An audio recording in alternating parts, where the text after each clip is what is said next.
الرسالة المرة دي بتقول إنها بتشتغل شغلانة كويسة، وأول ما اشتغلت مدير الشغل قال لها: بصي، أنا مش عايز دلع ولا عايز أعذار ولا عايز مرة تعبانة ولا مرة عندي ظروف ولا ماما مش عارف إيه. ساعتها هتلاقي نفسك اترفدتي. عشان أثبت بقى إن أنا قد الوظيفة دي بقيت زي رجالة، وبقى كل اللي حواليا بيخافوا مني. بس تقريبا أنا اندمجت في الدور وبقيت كده على طول. بقيت مسترجلة قوي، معقدة، مش واثقة في نفسي. حسيت أوقات بشوف إن دي مش أنا، زي ما أكون لابسة ماسك على وشي. هو العيب فيا ولا في الناس؟ بصي يا حبيبتي، هو مش شرط عشان تكوني ناجحة في شغلك وإن الناس تعمل لك حساب إنك تبقي راجل. حقيقي لأ. نجاحك الحقيقي إنك تبقي ست محترمة.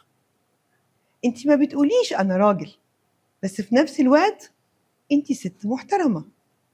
مش محتاجة تبقي عصبية ولا جافة ولا حاجة من ده كله عشان الناس تعمل لك حساب. بالعكس، ده الهدوء والاحترام أوقات بيبقوا أقوى 100 مرة من اللسان الطويل. انت لابسة ماسك، ده حقيقي، لأن اللي بتتكلم دي بتمثل. دي مش انت من خوفك انك تفقدي شغلك، من خوفك ان الناس تستهون بيكي، من خوفك ان حد يستغلك، اتحولتي بقيتي البني ادم ده. بس انت ما تحولتيش، انت لابسه الماسك ده. انصحك تعملي ايه؟ شوفي، في ستات كتير قوي ناجحه وهم ستات. في رجاله كتير قوي موجوده ومش ناجحه وخايبه ولا لها لازمه. فالنجاح او الفشل ملوش دعوه براجل او ست، له دعوه بالاحترام والمجهود في العمل. ابدأي تاني، ابدأي تبقي ناعمة تاني، ارجعي لطبيعتك تاني. مش معنى كده طالبة انك تتدلعي في الشغل، لأ، بس انا طالبة ان مفيش داعي تبقي بتتخانقي معاهم في الشغل.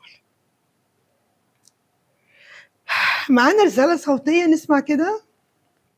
دكتورة أمنية، مساء الخير، ازي حضرتك؟ اهلا وسهلا.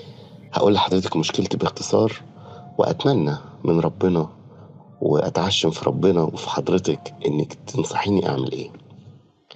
بص يا دكتور، أنا لما جيت أتجوز كانت ظروفي المادية وحشة جدا الصراحة، وخطيبتي اللي هي مراتي دلوقتي كانت أحوالها المادية أفضل مني شوية، وفي الحقيقة هي وقفت جنبي وساعدتني كتير بصراحة وقتها. لكن للأسف ده ليه ضريبة دلوقتي أنا بدفعها وما زلت بدفعها يا دكتور. اتعودت هي تصرف وكأنها هي الراجل، وكل قراراتها وكلمتها الأولى والأخيرة في البيت هي اللي بتمشي، وأنا ماليش أي دور. وكمان شورتها من دماغها ودماغها ناشفة جدا جدا يا دكتور. وأنا حقيقي متحمل كل ده علشان شايل لها الجميل وجدعنتها اللي عملتها معايا زمان، وعشان ولادي كمان. وبقول يا واد استحمل، وبستحمل كتير يا دكتور. لكن حقيقي الموضوع زاد جدا عن حده، زاد جدا بشكل رهيب وبشكل يخنق، وبقت بتلغي وجودي تماما تماما من البيت ومن اي موقف يحصل. مع ان دلوقتي احنا وضعنا بقى افضل والحمد لله يعني، وطبيعي انه انا دلوقتي شايل البيت فعليا. خلاص لما وضعنا اتحسن انا شايل البيت، لكن بدأت اتضايق واتخنق من تصرفاتها خالص يا دكتور. في نفس الوقت انا بفكر اسيبها لانها فعلا تعبتني جدا، وشكلي كمان انا قدام ولادي بقى وحش جدا ومهزوز. طب وانت ساكت ليه؟ يعني انت عارف ان شكلك بقى وحش. هو الغريبة الأهم من ان شكلك يبقى وحش انها بتعاملك انت وحش. هي مش عاملة لك قيمة خالص. انت ساكت ليه؟ مفيش راجل يوافق نهائي إن حد يقل من رجولته مهما كانت ظروفه. الست اللي ما تعرفش تعمل قيمة لجوزها وتحترمه تحت أي ظرف من الظروف ما تستحقش تكون ست ولا أم. الظروف بتعلى وبتقل عند ناس كتير. هو لما تيجي النهاردة تبقى الظروف إن هي بتصرف معناها إنها تعاملك إنك ملكش لازمة؟ أنت قبلت ده. لازم تاخد موقف وتقول خلصت خلاص، يا تبقي بتتعاملي زي بنات الناس وبالأصول، يا إما مش هكمل معاكي. هي هتتفاجئ منك، بس أنت لازم تكون مقتنع باللي بتقوله. ما ينفعش تفضل كده، ولادك هيطلعوا ضعاف. صدقني، ما توافقش ولا أي راجل يوافق على قلة القيمة.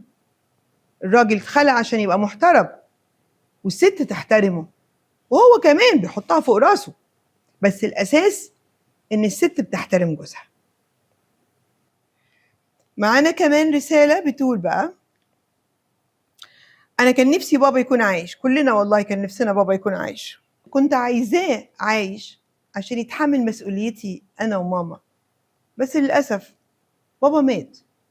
بابا مات وأنا في الكلية، وقبل ما يموت مصاريف مرضه كانت كتير قوي علينا، وراح فيها اللي قدامنا واللي ورانا. ربنا اختاره وكان سايبني أنا وماما تقريبا على الحديدة.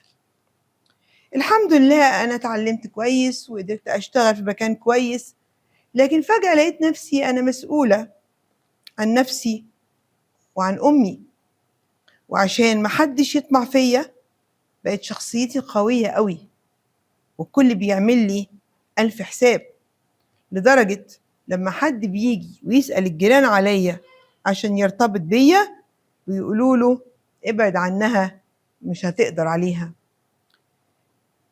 أنا حاسة إني معقدة ومش راضية عن حالي، وماما بتقولي عيب إنك تبقي كده، وكمان عيب لما أروح لدكتور نفسي يساعدني.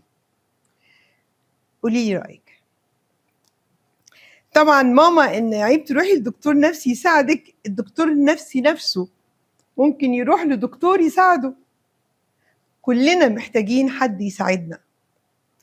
انتي اللي حصل عندك ان غياب والدك عن حياتك في سن يعتبر صغير خلاكي على طول حاسة انك مسؤولة انك تدافعي عن نفسك، او انك في اي لحظة هيجيلك خطر او هجوم من اي جهة. فده اتحول ان بقيتي اجريسيف قوي، بقيتي عصبية قوي، بقيتي حادة قوي، وهو ده اللي انت فيه. انت عندك مشكلة فوبيا انك تكوني لوحدك بعد ابوكي. لا، انت محتاجة فعلا انك تستشيري دكتور في مشكلتك، او ابعتيلي على الصفحة وانا ارد عليكي. لازم نواجه مشاكلنا عشان نعرف نحلها. ايوه، قولي انا عندي مشكلة، انا ابويا مش موجود، انا مفتقدة الامان، وانا عملت كده عشان كنت مفتقدة الامان، ودي غلطتك. الامان في ربنا حبيبتي. الأمان لا في بابا ولا في ماما ولا في نفسك. الغلطة إنك أنت حسيتي الأمان موجود بس في باباكي. ركزي كده وشوفي وحسي إن الإيمان في ربنا، هتعيشي أريح كتير قوي، ومش محتاجة تدافعي عن نفسك. ما ربك موجود هيدافع عنك ويسندك. ده اللي أنت محتاجاه. عندنا كمان رسالة بتقول إن جوزي توفى وساب لي 3 ولاد، وطبعا نتيجة كده بقيت أب وأم، الله يعينك. لكن برضو معرفش ليه ده السبب إنها بدأت تتعامل مع الناس كلها بشدة. لا، أنا عارفة ليه السبب. هي انت بتعملي كده عشان بتدافعي عن نفسك، بتدافعي عن ولادك، خايفة من طمع الناس فيكي، خايفة ما تحميش ولادك من غير زوج. فحقيقي انت معذورة. بتقول ساعات أنا بحس إني مش قادرة ومحتاجة حد يشيل معايا المسؤولية، وأرجع أقوي نفسي تاني وأقول إن أنا خلاص أنا بقيت زي الراجل، أنا مش محتاجة حد. حتى مع ولادي بقيت صعبة، عاوزة أهدي معاهم، عايزة أبقى أم، عايزة أكون ناعمة، مش قادرة. أنا من كتر خوفي من الدنيا وخوفي على الولاد بقيت صعب قوي.